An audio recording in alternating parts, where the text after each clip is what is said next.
Welcome back to the Deep Dive. Really glad you could join us today. We're diving into something pretty fascinating. Lots of ambition, plenty of challenges, all wrapped up in global economics. Our mission, like always, we take this stack of interesting sources, pull out the key stuff, the important bits to get you right up to speed. Today, it's all about MERCOSUR. That's the Southern Common Market. Have you ever heard that phrase? Our North is the South. That's their motto. And it really hints at this unique vision they have for integrating South America. So we're going to unpack its origins, which are quite surprising, its membership roller coaster, its economic weight, and the complexity is just bubbling under the surface. We've got loads of research ready to go. Yeah, and just to give you some context, MERCOSUR isn't, just another name on a list of trade agreements. It's really crucial for South America.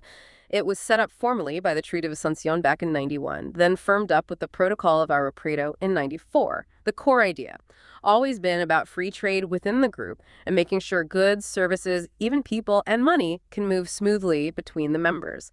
And what's really interesting, I think, is the scale of it. It's often underestimated outside South America. Globally, right now, it's about the fifth largest economy by GDP. Using that purchasing power parity measure, we're talking roughly $5.7 trillion nominal GDP in 2023. And that makes it the fourth biggest trading bloc out there, right after the EU. So it carries some real weight. Okay, right. Let's unpack that. Because MERCOSUR, it didn't just, appear fully formed. Its roots go way back. There's this whole long, sometimes kind of frustrating history of attempts to integrate Latin America economically long before 1991. Think about things like LAFTA, the Latin American Free Trade Association from 1960, or its successor, LAIA, in the 80s. And this isn't just like dusty history. You've got competing national interests, the aftermath of wars after independence, even this failed attempt at a customs union between Brazil and Argentina during World War II back in 1941. Duh. So when you think about all that baggage, the fact that MERCOSUR actually got off the ground and stuck around is, pretty remarkable. Shows what they had to overcome. Exactly. And against that whole backdrop, past failures, old rivalries, the real spark for the MERCOSUR we know today, that came in 1985, the Foz do Iguaçu Declaration. This was huge. It was between President Sarney of Brazil and President Alfonsín of Argentina. And the timing is critical here. Yeah. Both countries had literally just come out of these long, harsh dictatorships. They were drowning in foreign debt, and they desperately needed to reconnect with the world economy. So the shared, really difficult situation, it wasn't just about needing to cooperate. It was like this powerful, almost existential realization that they had to work together to rebuild, to secure their democracies. That common need, that's often the secret sauce for these blocs. And it gets even better. After that declaration, they didn't just talk. They actually launched something concrete. Yeah. The Argentina-Brazil Integration and Economics Cooperation Program, PICE.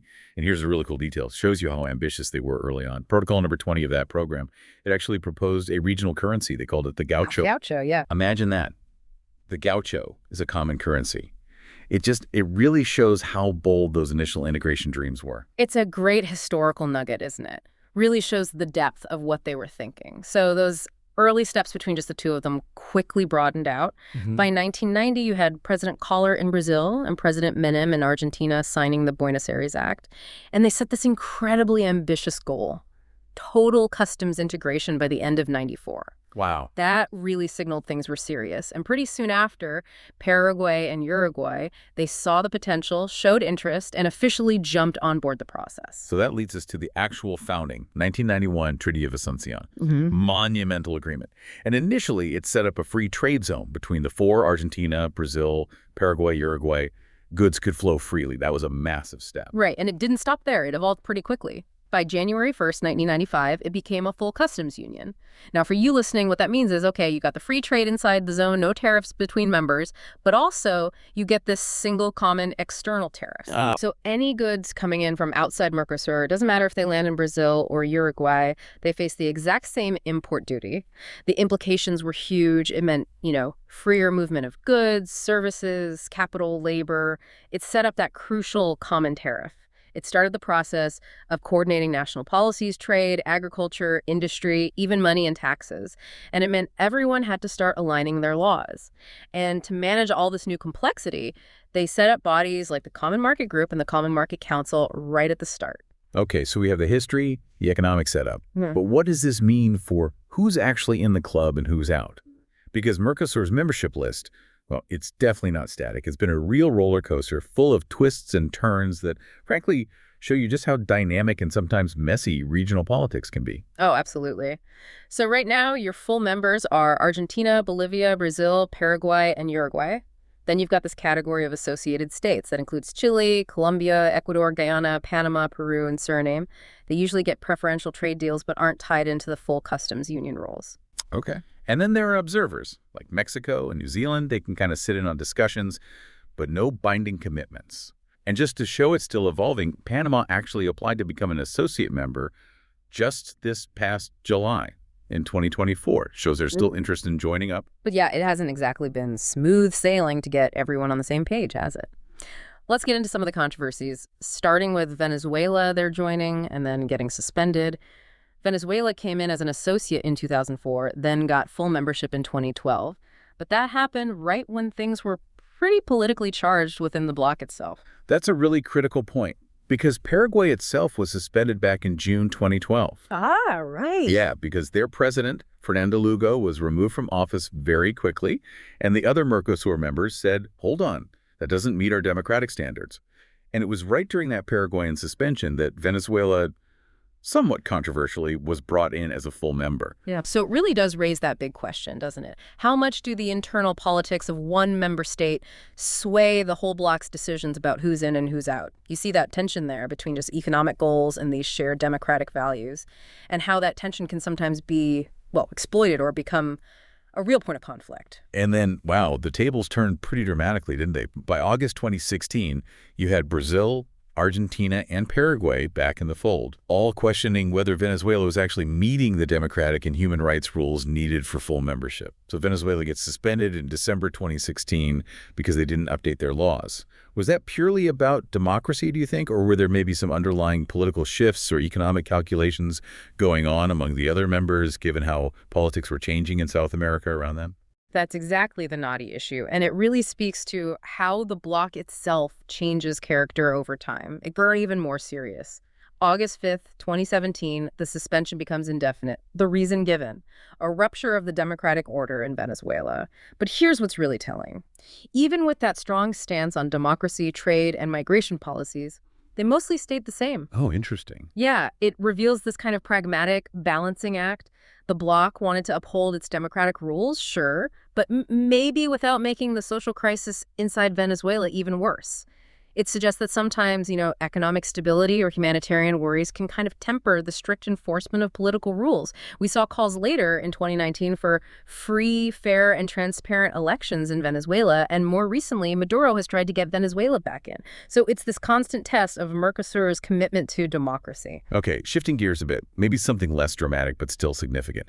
Bolivia's journey. They signed the membership protocol way back in 2012, got formally accepted in 2015, but their full membership status only just got finalized, officially completed in July 2024. Yeah, quite the long haul. Talk about a long road. And now Bolivia has 4 years to get its national laws aligned with all the MERCOSUR rules. That's not just paperwork, right? It really underscores the huge amount of legal and administrative work that true economic integration demands from a country. It really does. It's a massive undertaking. And just to show you things are always moving, sometimes the friction is over really practical day-to-day stuff, like that Mercosur waterways diplomatic crisis that flared up in July 2023. Ah, yes, the river fees. Exactly. Tension between Argentina and basically all its neighbors, Paraguay, Bolivia, Uruguay, Brazil, over fees for using the rivers.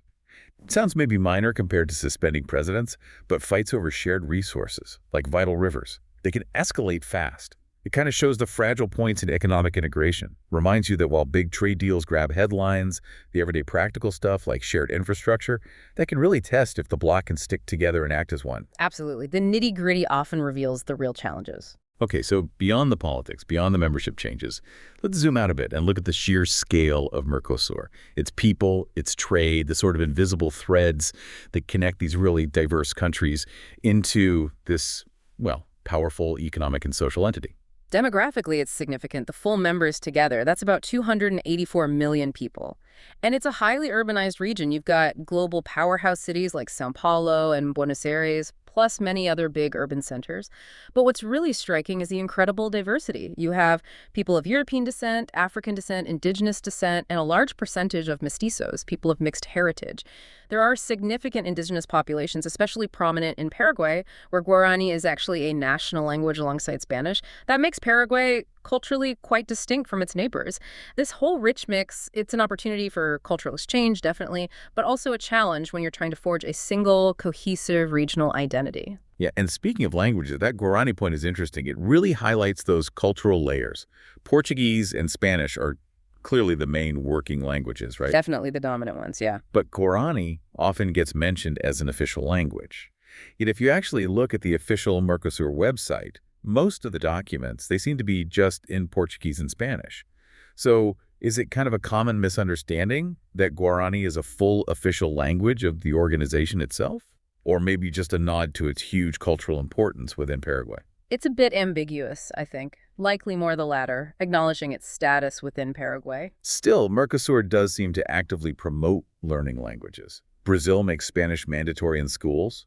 Argentina and Venezuela teach Portuguese. That kind of educational push feels pretty forward-thinking, trying to bridge those cultural gaps. It does. Now, if we look at the hard numbers, the economics, Yeah. what about trade within the bloc? How has that actually played out? Well, it saw really impressive growth initially. From just $10 billion when it started in 91, it shot up to $88 billion by 2010. It did dip back down to around $41 billion internally in 2022. Historically, Brazil and Argentina have really dominated that internal trade, each accounting for something like 43% of it back in 2010. Right. And the trade balance often favored Brazil. Right. But here's the bigger picture perspective. Even at its peak in 2010, trade within MERCOSUR was only about 16% of the members' total global trade. Only 16%. Wow. Yeah. So that clearly shows just how important external partners, the EU, China, the US still are for these economies. And maybe it suggests there's still a way to go in terms of deep internal market integration for MERCOSUR to really function like one unified economy. And the structure they've built to manage all this, it sounds pretty comprehensive. Shows they're serious about governance, right? Yeah. Very much so. At the top, you have the Common Market Council. That's the highest authority, basically makes the big political decisions. Then there's the Common Market Group, that's the executive arm, puts the policies into action. And below them, you have all these work subgroups. They deal with everything: commerce, customs, labor laws, social security. It's a really broad scope, showing how deep the integration efforts go. And there's a parliament, too. Yep, a joint parliamentary committee aiming for some democratic oversight, and a trade commission to handle the nitty-gritty of trade rules. It's this multi-layered setup designed to make things run smoothly and push integration across lots of different areas. Okay, so what are some of those key areas where they're really trying to integrate beyond just tariffs? Well, one interesting one is educational integration. They have mutual recognition for primary and junior high courses and certificates between member states. Now, that raises a good question, doesn't it? How does that help beyond just trade? Well, by letting students move more easily, getting their qualifications recognized, you're kind of building a shared regional identity from the bottom up. You're fostering a future generation that maybe sees themselves as MERCOSUR citizens, not just Argentinian or Brazilian. That makes sense. Building human connections. Exactly. Another big area is protecting investments. They have the Colonia Protocol from 1994 for reciprocal promotion and protection of investments. It guarantees fair treatment for investors from other member states. But here's where it gets fascinating again. Even with this push for open investment, countries still carve out exceptions for what they call strategic sectors. The exception. Right, like Argentina protecting frontier real estate, Brazil keeping control over mineral prospecting, Uruguay safeguarding its hydrocarbons. This isn't just a small detail, it really highlights that core MERCOSUR paradox. How truly common can your market be if the really valuable, resource-rich bits are still kept under national lock and key? It's that constant tug-of-war between the ideal of integration and the reality of national interests. A major test of their collective will, really. So MERCOSUR clearly has these grand ambitions. It sees itself as more than just a regional market, right? Like a genuine player, a counterweight on the world stage. But as we've definitely seen, trying to achieve that unity, especially when global powers get involved, it's rarely straightforward. Indeed. MERCOSUR definitely sees itself as a combined force, something that can balance out other big economic players like, NAFTA, now the USMCA or the European Union. And historically, it played a role in perhaps heading off the free trade area of the Americas, the FTA. That was that big U.S.-led proposal that more than half the MERCOSUR members famously rejected back in 2005. Right, I remember that. That move really showed a preference for a South kind of integration rather than one led by the North. Directly reflects that motto, our North is the South. But even with that ambition and its undeniable scale, the challenges inside the bloc don't go away. We've seen these internal fights over trade policy, Brazil versus Argentina, Argentina versus Uruguay, even Paraguay and Brazil clashing sometimes. These aren't just small tips, are they? They seem to reveal pretty fundamental differences in how their economies work, their national priorities, and that obviously puts a strain on things. And let's not forget the idea of a common currency. That seems like a huge hurdle still. What are the real roadblocks there beyond just the technical stuff? Is it just politics, or are the economies too different, or maybe countries just don't want to give up control over their own money? It's really a mix of all those things, but I'd say it's largely rooted in those national sovereignty concerns you mentioned, plus the very real economic differences, the asymmetries between the members. Think about it. Countries like Argentina and Brazil, they have vastly different inflation rates, different approaches to government spending, their economies boom and bust at different times. Trying to impose a single monetary policy on all of them, it's incredibly tough without making one country feel like it's getting the short end of the stick. Yeah, I can see that. The political will needed to hand over control of something so fundamental as your currency. That's immense. But, switching to the external side, MERCOSUR has notched up some real successes. It shows it can project influence globally. There was that major cooperation agreement with the Andean community, EUCOAN, back in 2004. That helped create a much broader South American trade network. And it's been pretty active pursuing free trade agreements, FTAs with countries all over the world. We've seen deals with Israel in 2007, Egypt in 2010, the state of Palestine in 2011, Lebanon in 2014. More recently, they concluded an agreement with Singapore in 2023, and there's one with EFTA, that's the European Free Trade Association, set for 2025. These deals are really important for diversifying who MERCOSUR trades with and boosting its global economic presence. And the really big one, the potential game changer, has to be the free trade agreement with the EU, right? Brazil's President Lula, he's been pushing hard for ratification since early 2023. Even while MERCOSUR is kind of in this strategic dance, juggling talks with China and the Eurasian Economic Union too. The EU deal itself, the agreement in principle, that was reached way back in 2019, and they finally concluded negotiations in December 2024. If it gets ratified, it promises to slash over 90% of tariffs between the two blocs. And here's where it gets really interesting. This could create one of the absolute largest free trade areas on the planet, could totally reshape global supply chains, and MERCOSUR is standing within them. Yeah, if we connect all this to the bigger picture, MERCOSUR really embodies that constant push and pull, doesn't it? That tension between wanting economic cooperation and holding on to national sovereignty. It's like this living example of the ideal of a common market constantly bumping up against the messy realities of different politics, different economies. The whole story of MERCOSUR is just this compelling saga of ambition, compromise, and this ongoing struggle to forge a unified South American identity, all while dealing with this incredibly complex web of pressures, both from inside and outside. Wow, yeah. What a journey we've taken right into the heart of MERCOSUR. From those deep historical roots, tangled up with past failures, all the way to where it stands now, a major global economic force, but still very much a work in progress. It's clearly dynamic, always evolving. You see the successes, trade deals, shared education goals, global agreements, but you also see the internal political friction, the membership changes, that constant balancing act between national needs and regional unity. Absolutely. MERCOSUR is just this powerful, living illustration of regional ambition. It really shows that economic integration isn't a destination you just arrive at. It's this continuous, often complicated, always evolving process. It's shaped so much by global politics, by the internal dynamics between its members, and by that constant, sometimes conflicting drive for both collective prosperity and, well, national self-interest. It really is a testament to that idea of South-South cooperation, trying to carve out its own path in a pretty complex world. So thinking about all that, as MERCOSUR keeps navigating these internal challenges and trying to build these new global links, what do you think is maybe the single biggest hurdle it faces? To really live up to that motto, our North is the South, and truly cement its unique South American identity on the world stage, Is it those economic gaps between members, the political ups and downs, or maybe something else entirely we haven't touched on, something for you, our listeners, to think about?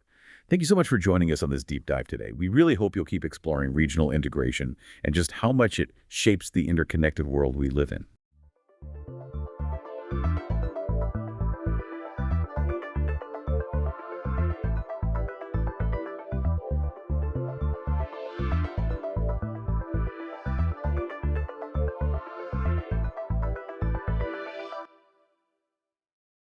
Have you ever heard a piece of music that just, makes you feel like you're soaring through space, or maybe bracing for battle, or just drifting into this like serene, almost mystical calm? Oh, definitely. Lots of music does that. Right. Lots of pieces evoke strong images, but few are quite as universally recognized, I think, and as deeply immersive as Gustav Holst's The Planets. Absolutely. It's iconic. You might know bits of it, maybe even the whole suite.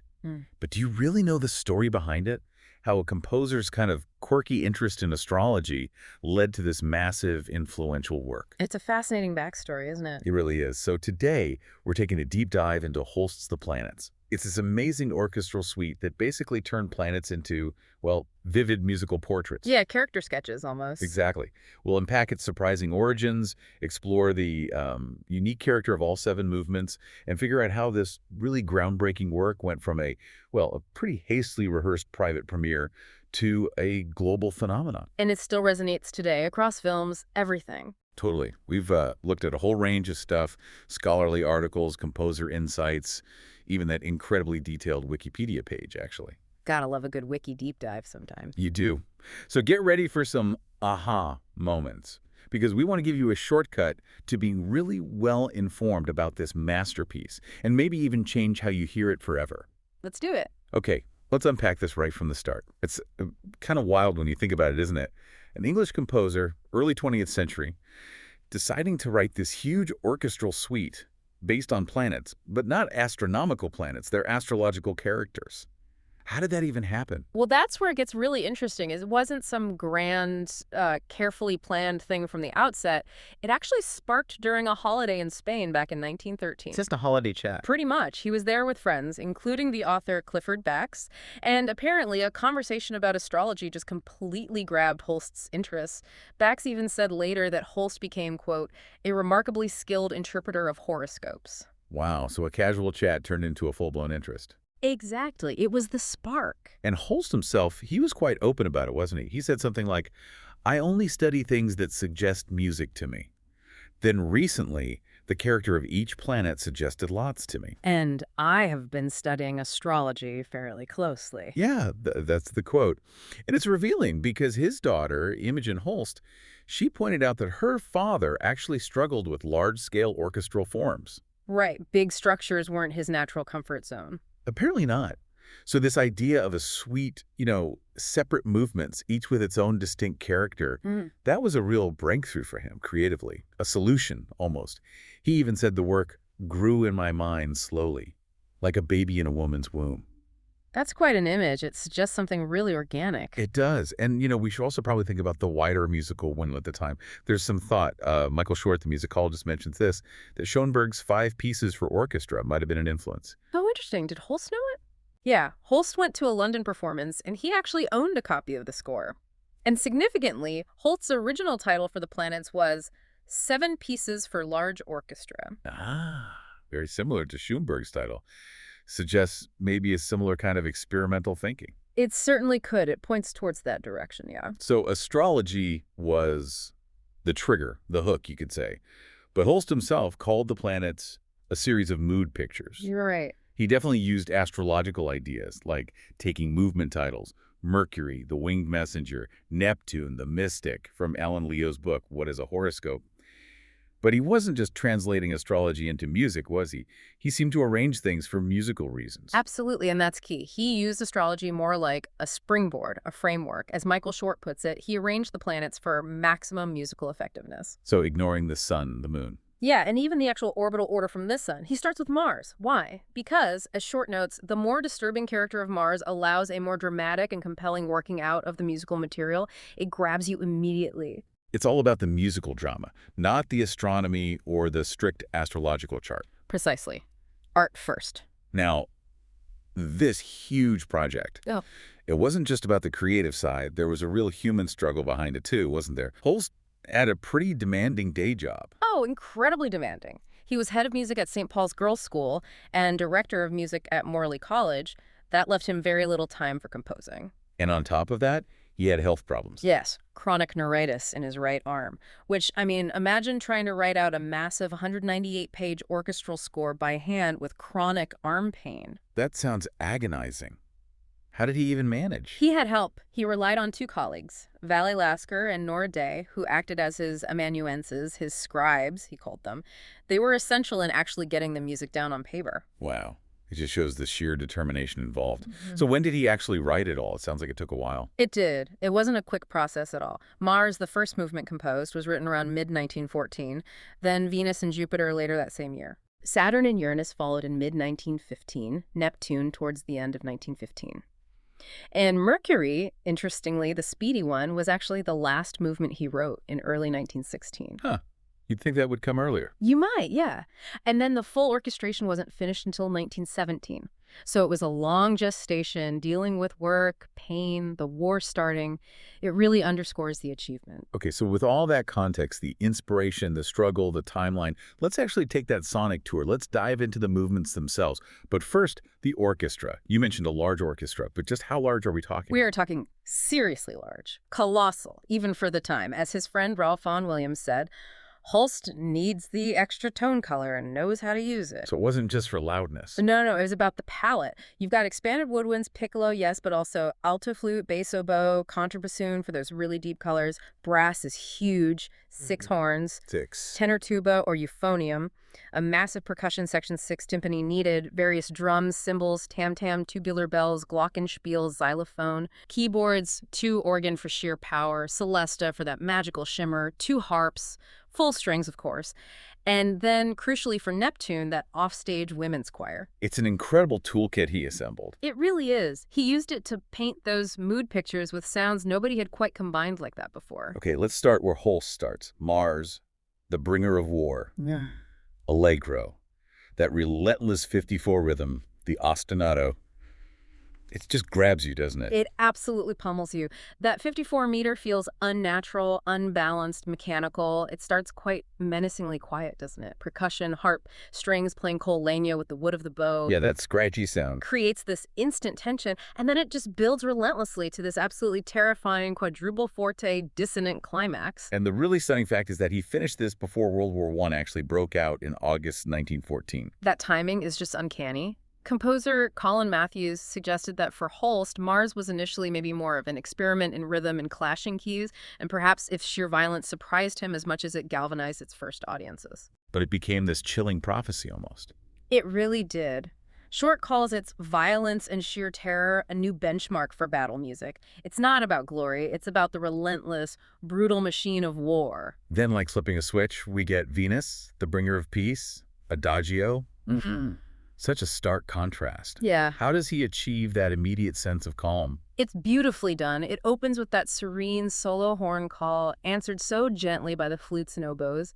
Then there's a gorgeous solo violin theme. You get these tranquil, sort of rocking, oscillating chords, and the celesta adds this delicate sparkle. It feels like a deep breath after Mars. Exactly. Imogen Holst said Venus has to try and bring the right answer to Mars, and that lovely oboe solo in the middle, she called it one of the last romantic melodies Holst allowed himself. There's a real poignancy there. Michael Short called it one of the most sublime evocations of peace in music. High praise. And well-deserved, I think. It's truly beautiful.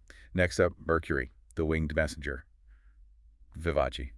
It's the shortest movement, right? Only about 4 minutes? Yeah, Quicksilver, just like its namesake. It really sounds like it, too, with the darting solo violin, the high harp notes, flute, glockenspiel.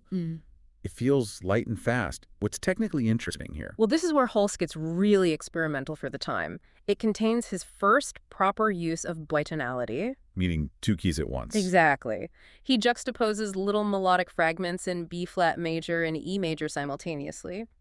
This clash, this friction between the keys, is part of what gives it that shimmering, elusive, fast-moving quality. It's harmonically very clever. Very fitting for a winged messenger. Definitely. Okay, now for probably the most famous movement, Jupiter, The bringer of jollity, allegro giocoso. It just bursts with energy, doesn't it? Oh, absolutely. It's pure exuberance. Holst described it as portraying abundance of life and vitality. You get these great, rollicking, folk-like tunes in 24 and 34 time. It feels like a cosmic party. But then there's that middle section, that slower, incredibly noble, sweeping melody, the Andante Maestoso. Yeah, yes, the big tune. The big tune, which of course later got words put to it and became the hymn, I Vowed Thee My Country, or Thaxted It. Right, and that's become almost more famous than the original orchestral setting, which is fascinating.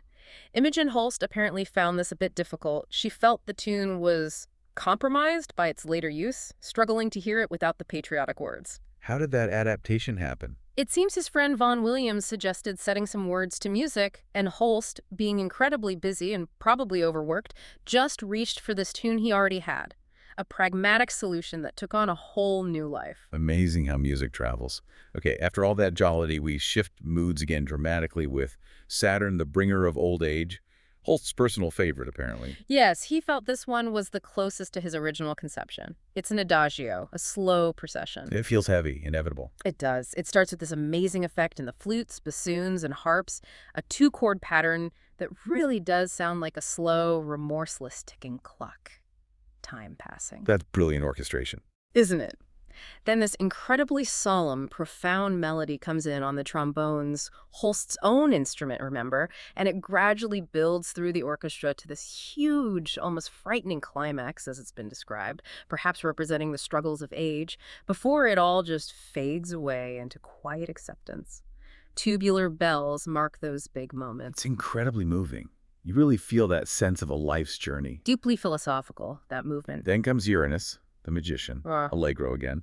This one feels quite different, almost like a lumbering giant trying to dance. Yeah, it's often described as a clumsy dance that sort of spirals out of control. It kicks off with this huge, stomping four-note motif in the brass. Very arresting.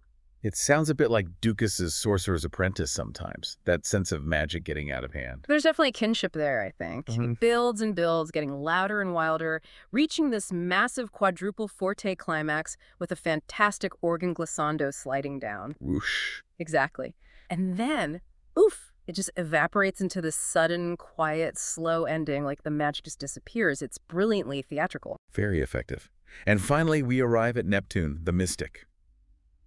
This is completely different again. It's quiet all the way through, right? Pretty much. Pianissimo or piano for most of it. It has this kind of swaying, rather ambiguous, irregular rhythm. Very atmospheric. And the sound itself is ethereal flutes, piccolo, oboes, harps, celesta. Yes, and Holst uses dissonance in a really subtle, coloristic way here, like layering E minor and G sharp minor chords together.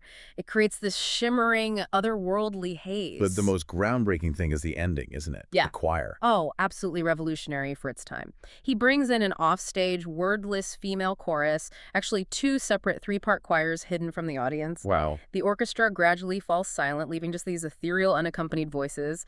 And then, as the music continues, a door between the choir and the auditorium is slowly, gradually closed, so the sound just fades into utter silence, ending on this unresolved, uncertain harmony. Leaving you hanging in infinite space. Precisely. It's an incredible effect. Debussy had done something vaguely similar, but this integration into an orchestral suite, this deliberate fade out into nothingness, it was stunningly original. It's not a big finish, it's a dissolution. Pure mystery. What a journey through those 7 movements. Each one is so distinct, such a masterclass in creating mood. He really achieved that goal of mood pictures, didn't he? From raw power to utter tranquility to cosmic mystery. So, okay, he finishes this massive, innovative work in 1917. How did it actually get heard? What was the reaction? You mentioned a hasty premiere. Yeah, the very first performance wasn't a grand public concert. It was held at quite short notice, September 29th, 1918, right near the end of World War I. Private affair. Pretty much. Conducted by Holst's friend Adrian Bolt, funded by another friend, Balfour Gardner. Only about 250 invited guests at Queen's Hall. And get this, the orchestra musicians apparently only saw the extremely complex score about 2 hours beforehand. 2 hours? That's insane. Right, and the choir for Neptune was made up of Holst's students from St. Paul's. Talk about pressure. But Holst considered it the real premiere. He did. He even wrote on Bolt's score, This copy is the property of Adrian Bolt, who first caused the planets to shine in public and thereby earned the gratitude of Gustav Holst. He clearly valued that first hearing. And what was it like for those first listeners? Imogen Holst wrote about it, didn't she? She did. She remembered the unexpected clamor of Mars, startling people, charwomen apparently dancing in the aisles during Jupiter. Oh, love that. Listeners during Saturn feeling like they were growing older at every bar, and that ending of Neptune being completely unforgettable. It clearly made a huge impact, even in that setting. But getting it performed publicly and completely was another story. It was. Bolt conducted the first public performance in February 1919, but he only did 5 movements. He thought a full performance might be too much for the audience initially. Half an hour of it was as much as they could take in, he apparently said. Holst must have disliked that. Oh, he hated incomplete performances, especially ending with the jollity of Jupiter, which some conductors did for a happy ending. Holst felt strongly that wasn't the point, saying, in the real world, the end is not happy at all. He wanted the whole cosmic journey. Exactly. The first complete public concert performance didn't actually happen until November 15, 1920, with Albert Coates conducting the London Symphony Orchestra. And Holst himself didn't conduct it complete until 1923. So it took a couple of years for it to really land in its entirety. And what did the critics make of it initially? Was it an instant hit? Not universally, no. Initial reviews were really quite divided. Some were outright hostile. Like what? Well, the Globe newspaper called it noisy and pretentious. The Sunday Times initially described it as pompous, noisy, and unalluring. One critic even bizarrely wrote that Holst seemed to regard the planets as objectionable nuisances that he would oust from our orbit if he could. Wow. That's pretty harsh for what became such a beloved piece. It really is, but that often happens with radically new works. However, opinions started to shift fairly quickly. How so? The Times, for example, went from being a bit dismissive in early 1919 to calling Holst the most intriguing of his compeers just a few months later. The tide began to turn. And eventually, the acclaim became widespread. Oh, absolutely. By the time Holst died in 1934, The Planets was widely seen as his masterpiece. Critics praised its incredible originality and its whole concept, its philosophical depth, the amazing scoring, the harmonies, the rhythms. Even critics who were initially skeptical came around. Yes, like Ernest Newman of the Sunday Times. He eventually called Holst one of the subtlest and most original minds of our time and even compared his harmonic innovations favorably to Stravinsky. That's a huge turnaround. And its popularity has just endured, hasn't it? So many recordings. At least 80 commercial recordings, probably more now. And it's interesting, Holst's own recordings from the 1920s are generally quite a bit faster than how most conductors take it today. Faster, huh? Yeah, perhaps less grand and more urgent. And the adaptations, it's been arranged for everything, organs, synthesizers, brass bands, even jazz orchestras. It lends itself to reinterpretation. But what about Pluto? It was discovered after Holst wrote the suite. Did anyone ever try to add it? That's a great question. Yes, after Pluto was discovered in 1930, people inevitably wondered about adding it. Holst himself wasn't interested, but others have tried. The most well-known attempt is by the composer Colin Matthews. Colin Matthews. Yes, in 2000, he was commissioned by the Halley Orchestra to write Pluto, the Renewer. It's designed to follow Neptune, and Matthews even subtly altered Holst's ending of Neptune so it could flow into his Pluto movement. Wow, that's quite bold. Yeah. But it shows the piece is still seen as something potentially expandable, maybe. Or at least something that continues to inspire composers, and its influence, I mean, it's just undeniable in popular culture, isn't it? Oh, massively. Rock bands have drawn on it, and film scores. You can't talk about the planets without mentioning John Williams in Star Wars.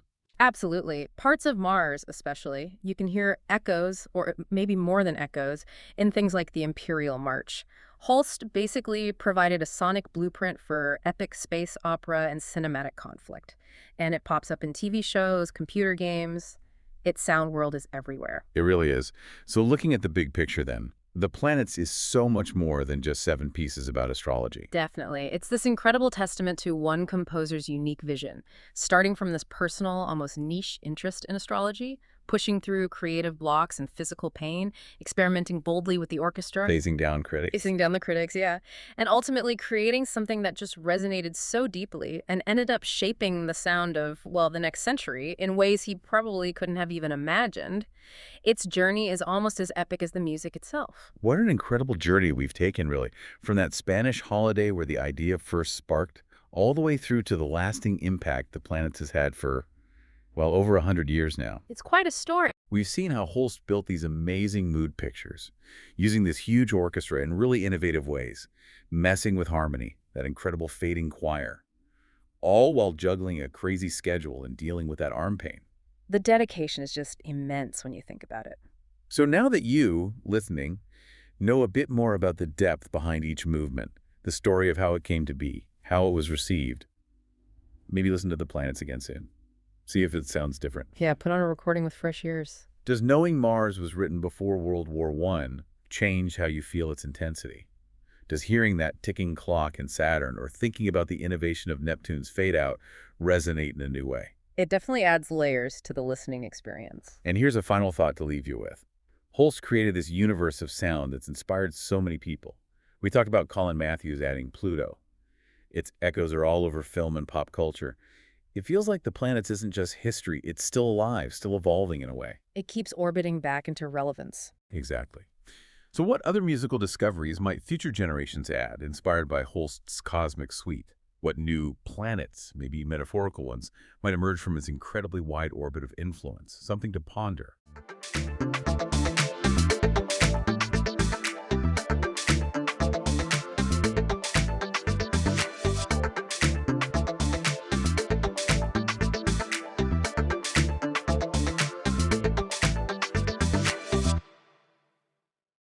Welcome, listeners. Ever think about how just one person could fundamentally change how we see learning, how we teach, maybe even how we design societies? It's a big thought, isn't it? Yeah. Today, we're doing a deep dive into B.F. Skinner. Often, you just hear Skinner box, right? But his influence, it goes way, way deeper. It really does. And that's exactly what we want to get into today. We're trying to move past that simple image, to show the real scope of his work. He wasn't just a psychologist. He was a behaviorist, sure, but also an inventor, a social philosopher even. And we've got some great sources that give us a shortcut to his key ideas and, yeah, the controversies too. And it's worth saying, a 2002 survey ranked him as the most influential psychologist of the 20th century. That's right. A pioneer of modern behaviorism, up there with Pavlov and Watson. So that's our mission today. We're going to unpack his core concepts, look at some of his, frankly, surprising inventions. Some are pretty astonishing. Yeah. And his ideas about society, plus the critiques that still echo today. We want to give you a full, engaging picture of this really influential thinker. Okay, let's unpack this. Where should we begin? His early life, perhaps. I think so. It sets the stage nicely. So Skinner was born in Pennsylvania, and maybe surprisingly, he didn't start out aiming for psychology. He wanted to be a writer. Really? A writer? Yeah, he even got encouragement from Robert Frost. But then he hit this period he called his dark years, struggled with writing a novel, got disillusioned. And it was reading about John B. Watson's behaviorism that kind of pivoted him towards psychology. But there's this other thread, even from childhood. The inventor streak. Exactly. With his friend Raphael Doc Miller, he was already building gadgets. Like they built a thing to separate ripe elderberries using water flotation. Huh. Okay, so the tinkering started early. Yeah, a little hint of the inventor he'd become. And that engineering mindset, that problem-solving approach, it really shaped his whole scientific view, didn't it? His radical behaviorism. It wasn't just another theory, it was a pretty fundamental shift. How so? What made it radical? Well, it came partly from frustration with traditional psychology. He felt it struggled with experiments you could really test and verify. Okay. So his core idea was that our behavior, it's mostly a result of our history with consequences in our environment. Reinforcement, basically. Right. And those things we feel inside or think, introspection, he saw them as side effects, collateral products, not the causes of behavior. So feelings don't cause actions. According to radical behaviorism, no. He argued that focusing too much on those internal states could actually stop you from looking for the real causes, the environmental ones. It cuts the investigation short, That's a major shift in thinking. So within that radical view, how did he break down behavior itself? Did he see different types? Yeah, he made a key distinction, two main types. First, you've got respondent behaviors. These are like reflexes, automatic responses triggered by a specific stimulus. Like Pavlov's dogs. Exactly like Pavlov's dog salivating to the bell. That's classical conditioning. But then there's the other kind, operant behaviors. Operate them too. These are different. They're emitted, not necessarily triggered by an obvious stimulus right before them. They're the things we sort of do. And they get stronger or weaker based on what happens afterwards. That's operant conditioning. When the response leads to a reward or reinforcer. Precisely. And he built on earlier work there, like Thorndike's law of effect. But Skinner really systematized it and asked these fundamental questions. Where do these operant behaviors even come from? How are they controlled? And how do you explain really complex stuff using this model? Okay, let's take that first one. If they aren't just triggered, where do new behaviors come from? How do we learn to do something completely new? His answer there is really interesting. He drew parallel with Darwin, natural selection. Natural selection for behavior. Kind of, yeah. He called it selection by consequences. The idea is an organism tries lots of different things, right? Variations in behavior. Okay.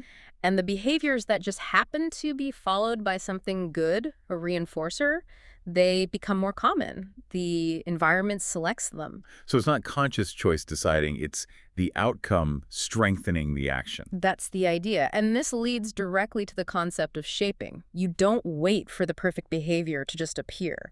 You reinforce little steps, successive approximations that gradually get closer to what you want. Like training an animal to do a trick. Exactly. You reward turning towards the lever, then touching it, then pressing it. You shape the behavior. It's a powerful idea. And it also explains some weird things like that superstitious behavior he found in pigeons. Oh yeah, tell us about that. That sounds fascinating. Well, he set up a situation where food pellets were delivered to pigeons at random intervals, completely unrelated to what the pigeons were doing. But whatever a pigeon just happened to be doing right before the food dropped, maybe turning counterclockwise or thrusting its head into a corner, that action got accidentally reinforced. So the pigeon thought his little ritual caused the food. It behaved as if it did. It developed these odd, repetitive behaviors, superstitions, formed by accidental reinforcement. It really highlights how behavior can be shaped by consequences, even unintended ones. That's amazing. Okay, so behavior originates through variation and selection.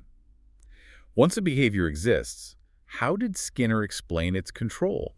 How does the environment tell us when to do something? That's where the three-term contingency comes in. It's stimulus-response reinforcer, or maybe more accurately, discriminative stimulus-operant response reinforcing consequence. Discriminative stimulus. Yeah, it's the signal, the cue, the thing in the environment that signals that if you do the behavior now, reinforcement is likely available. Remember the rat pressing the lever. If the food only comes when a light is on, the light becomes the discriminative stimulus. The rat learns. Light on, press lever, get food. Light off, press lever, get nothing. Ah, I see. So the light doesn't force the press, but it sets the occasion for it to be rewarding. Exactly. It controls the likelihood of the response by signaling the availability of reinforcement. It's a more nuanced way of thinking about control than just direct stimulus-response links. Okay, that makes sense for simpler actions. But what about really complex human stuff, like, I don't know, assembling furniture or following a recipe? Good question. He had a couple of main ideas for that. One is chaining. Chaining. Yeah, linking simple responses together in a sequence. Think about it. The stimulus that signals do the next step can also act as a reinforcer for completing the previous step. Okay, so each step cues and rewards the next one. Sort of, yeah. Like, find screw, that's the cue. Pick up screwdriver, that's the response, reinforced by having the tool. Align screwdriver cue, turn screw, response reinforced by progress, and so on. A chain of SR links. Okay. But then, especially for humans, there's rule-governed behavior. This is huge. We don't always need slow shaping or complex chains. How's that work?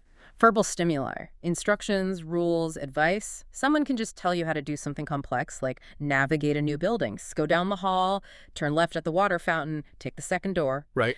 And you can follow those rules, perform a complex sequence, often perfectly the first time, without any direct reinforcement for each little step along the way. The rule itself guides the behavior. So language allows us to shortcut a lot of that gradual shaping. Definitely. It's a major factor in the complexity of human behavior from a Skinnerian perspective. Okay, so we have shaping, control by stimuli, chaining, rule-governed behavior. And underpinning it all is reinforcement. You mentioned positive and negative reinforcement earlier. Can you clarify those again and how they differ from punishment? Absolutely. This is super important. Reinforcement always strengthens behavior, makes it more likely to happen again. Always. Okay, always strengthens. Right. Positive reinforcement strengthens by adding something desirable. Praise, food, money, a smile. You do something, you get something good, you do it more. Got it. Negative reinforcement also strengthens behavior, but it does so by removing or avoiding something unpleasant, something aversive. Like opening an umbrella stops the rain from hitting you. The removal of the rain strengthens umbrella opening behavior in the future, or, taking aspirin removes a headache, strengthening aspirin taking. Ah, okay, so both make the behavior stronger.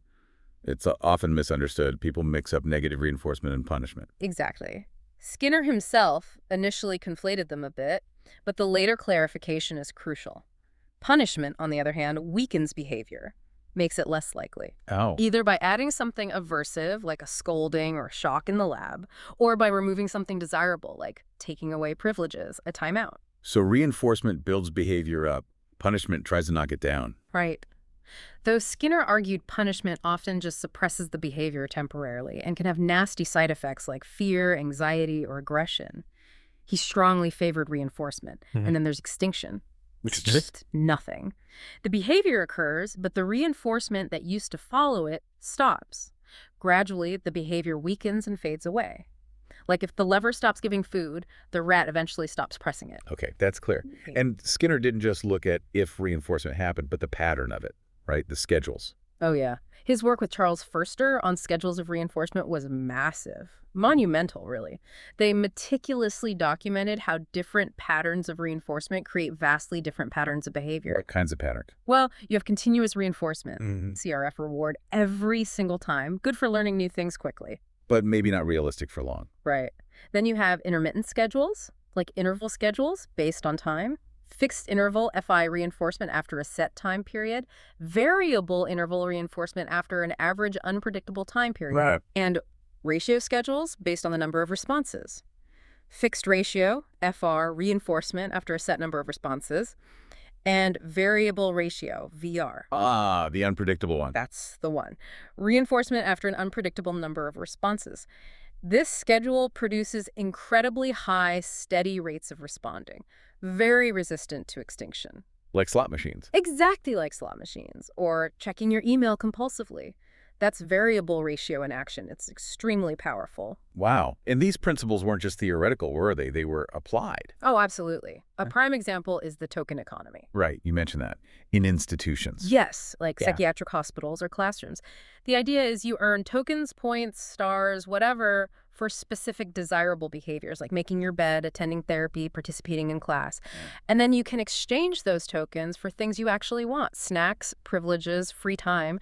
It's a direct application of reinforcement principles to manage and shape behavior in a structured way. It shows how these lab findings could translate into something practical. Which brings us back to Skinner the inventor. That childhood knack for gadgets really came through. The most famous is probably the operant conditioning chamber. The Skinner box, yes, though he apparently didn't like that name much. Huh. But it was revolutionary for research, wasn't it? Completely. It standardized everything. A controlled space, a simple response mechanism, lever, disc, automated reinforcement delivery, ways to present stimuli. It allowed researchers to collect precise data on behavior, how schedules worked, effects of drugs, you name it. It became the absolute workhorse of animal learning labs. And he also invented a tool to visualize the data from the box. Yeah, the cumulative recorder. Ingenious in its simplicity. Basically a pen drawing a line on a slowly moving roll of paper.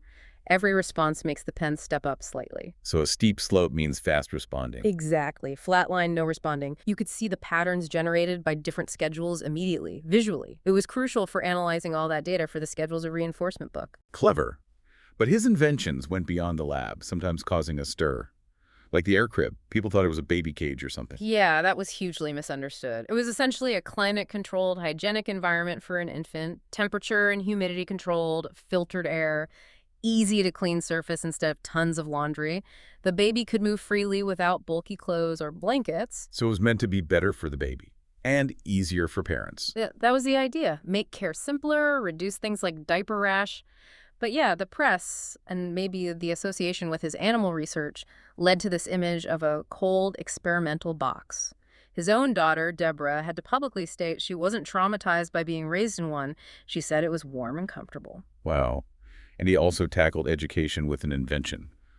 The teaching machine. What was the concept there? This was really ahead of its time. It was a mechanical device that presented learning material questions, problems one item at a time. Okay. The student would respond, maybe by writing an answer or selecting one, and crucially, they got immediate feedback. If correct, they moved on. The material was carefully sequenced, programmed, to ensure lots of success, minimizing errors. So self-paced, immediate reinforcement, lots of success. Sounds like good learning principles. Exactly. It embodied his ideas about effective teaching. Breaking tasks down, reinforcing correct steps immediately, letting students progress at their own speed. It really foreshadowed computer-based learning and adaptive systems we see today. But the most mind-blowing invention has to be Project Pigeon, right? Pigeons guiding missiles in World War II. Seriously. Seriously. It sounds completely bonkers, but it was a real project. He used operant conditioning to train pigeons to peck at images of targets projected onto a screen inside the missile's nose cone. And the pecking actually guided the missile. That was the mechanism, yes. The screen was divided into quadrants, and the pigeon's pecks would adjust the missile's fins to keep the target centered. He even developed systems using multiple pigeons for reliability. Did it work? The demonstrations were apparently quite effective. The pigeons were accurate, but, the military brass, they found it hard to take seriously. Pigeon-guided missiles. I can almost imagine the meeting. Right. Skinner lamented, "No one would take us seriously." So it was eventually scrapped, but it's an incredible example of applying behavioral principles in a truly unexpected way. He even got a posthumous Ig Nobel Peace Prize for it recently. An Ig Nobel. That's perfect. Did he have other, maybe less dramatic inventions? Well, there was the verbal summoner. It was sort of an auditory Rorschach test. It played garbled, indistinct speech sounds, and people would report hearing actual words or phrases. What's the point of that? It was tapping into how we project meaning onto ambiguous stimuli, maybe revealing subconscious thoughts or verbal habits. It influenced his later, much larger work on verbal behavior. Okay, so from the lab to the nursery to the battlefield, his inventive mind was always working. And his ideas on behavior naturally led him to think deeply about teaching itself. Very much so. He saw education's main goals as, 1, teaching necessary skills and knowledge repertoires of behavior, in his terms, and 2, fostering an actual interest in learning, making students want to learn more. And he was definitely against punishment in the classroom. Strongly. He argued it just teaches students how to avoid punishment by cheating, being sneaky, dropping out, rather than teaching them the desired behavior itself. He championed positive reinforcement. Did he have specific advice for teachers? Oh, yes. Be clear about what you want students to do. Break complex tasks into small steps. Reinforce correct responses immediately.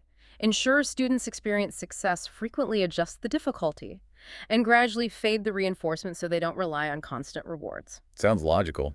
Did he think teachers often got it wrong? He did critique common practices, using threats or pressure-aversive control, relying too much on just telling students things instead of having them actively respond, not adapting to individual differences, and crucially, not providing enough genuine positive reinforcement for learning and effort. And these ideas about shaping behavior didn't stop at the classroom door. They scaled up to his thoughts on society and politics, right? He wrote Walden too. Yes, his utopian novel. It described a fictional community designed entirely on operant principles. The goal was to engineer a happier, more productive society. How? By carefully managing the environment and using positive reinforcement to shape desired behaviors like cooperation, minimal consumption, and productivity, eliminating competition and conflict through behavioral engineering. It was quite influential. The Twin Oaks community in Virginia was founded using it as inspiration. A real-world attempt. Yeah. And then he wrote a nonfiction follow-up. Beyond freedom and dignity, this was more controversial. He argued that our traditional ideas of freedom and autonomous will are illusions, or at least not scientifically useful concepts. Because our behavior is determined by environment and reinforcement history. Essentially, yes. He argued that to solve major societal problems, we need a technology of behavior. We need to accept that we are controlled by our environment and consciously design that environment using positive reinforcement to foster better outcomes, rather than relying on punishment or vague notions of inner virtue. That sounds like it would provoke a strong reaction. It absolutely did. The idea of intentionally controlling behavior, even through positive means, raised alarms about manipulation and the loss of human dignity. And speaking of controversy, his attempt to explain language, verbal behavior, ran into a major critique. Ah, yes, the Chomsky Review, a famous episode in psychology's history. Skinner tried to extend his functional analysis looking at behavior in terms of its controlling variables and consequences to human language. How did that work? What is verbal behavior for Skinner? It's behavior whose reinforcement is mediated by another person. Speaking, writing, gesturing, it's shaped and maintained by its effects on listeners or readers.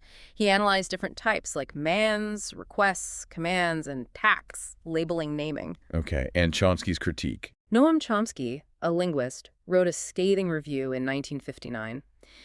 His main point was that behaviorism, especially Skinner's version, simply couldn't explain the creativity and generativity of language. Meaning how even young children can produce and understand completely novel sentences they've never heard or been reinforced for saying before.